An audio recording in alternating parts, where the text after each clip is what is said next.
certain frantic German once said that, although God is dead, his ghost still haunts us. This thought was a clever echoing of Hamlet, whose father haunted him. We're all haunted by something. This interesting metaphor I will here tie to another thought. The ghost haunting us now is the ghost of the self.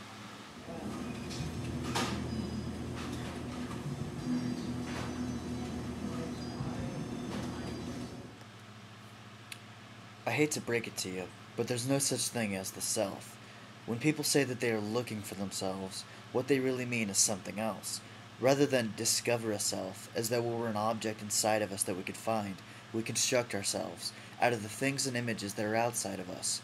When people say that they are looking for themselves, what they are really doing is using an outdated metaphor to explain the pursuit of constructing a self the unconscious might be satisfied with.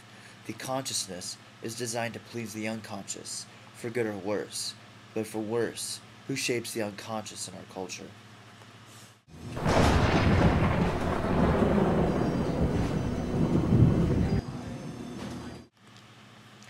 The unconscious is not shaped, as it was for hundreds of thousands of years, as it still is in other animals, by healthy notions transmitted through family and culture rooted in the earth. Instead, our unconscious is shaped by the language and images of consumerism, capitalism, and a Western agenda bent on owning the world and destroying it ecologically and alienating the people psychologically. Thus, when people construct a self, they are really living out the agenda given by their culture unconsciously through a billion-dollar campaign that begins in childhood. That is where the problems begin. This video is a move towards destroying the unhealthy conceptions of the self that dominate Western tradition. These unconscious notions of self that drive us in our capitalist society threaten to destroy the very chance that we ever have of living a healthy life rooted in the earth.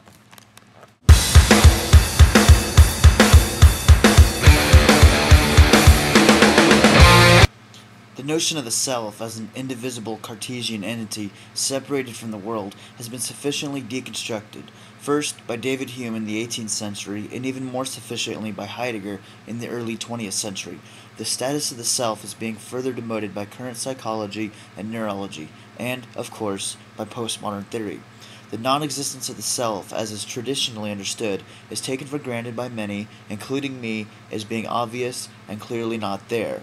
It's as clear as one hand clapping.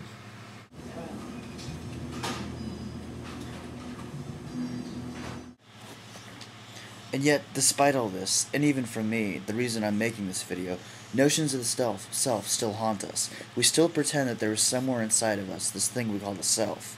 We know that there is no self, and yet we continue to act as though it were real. Perhaps this self is necessary for giving unity to experience, a sort of Kantian category for understanding and shaping phenomenal experience, or, in more practical terms, to planning daily events.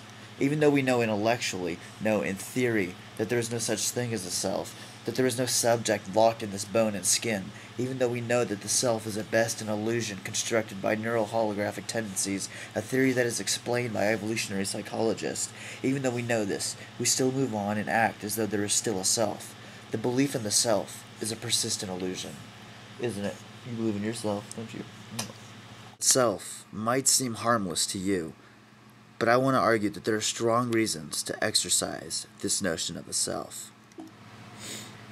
Jacques Lacan said that the loss of the self is the ultimate fear of all people, and that inversely, attainment of a cosmic self is the ultimate desire of people. I agree. We fear death, which is the ultimate circumscription of the self, and we desire attainment of the selfhood through things like consumerism, through being loved and recognized by another, through planning goals and attaining goals, through liberalism, through massive individualization that has been growing since the Protestant reforms. Most of our lives are constructed in pursuit of the ultimate desire, the expansion of the self. This expansion of the self has no end in our society, and that is a problem. Yet, as we all know, this ultimate attainment of the self is not possible. Ever wonder why so many people feel hopeless, feel frustrated, feel like failures? We're obsessed with creating these selves, these images, these lives, these projects that are rooted in something that was never real in the first place. There are glaring problems with the belief in the self. There's a glaring pain with the self, and yet our obsession with it is enough for us to paint over these cracks and holes that are so obvious to an attuned person. We force ourselves into the pain of believing that there was a self, because the possibility of the attainment of the self is told to us to be the ultimate desire. Western culture puts a heavy emphasis on the self and on individualization, and this is something fundamental to driving the dynamics of capitalism and consumerism. Think about it. What could be more conducive? What could be better fuel for capitalism? What could be a better source of drive for people making capitalism and consumerism work? What could be a better and more aggressive person than the kind of desire that is so great that it can never be attained? My experimental thesis is this. It is not petroleum, and no, it's not corn that is driving capitalism in Western countries to the end, but this massive construction of an emphasis on the self that is driving it. Individualization is the very product that is selling consumerism, and individualization is the very thing that is going to pull this culture to its end.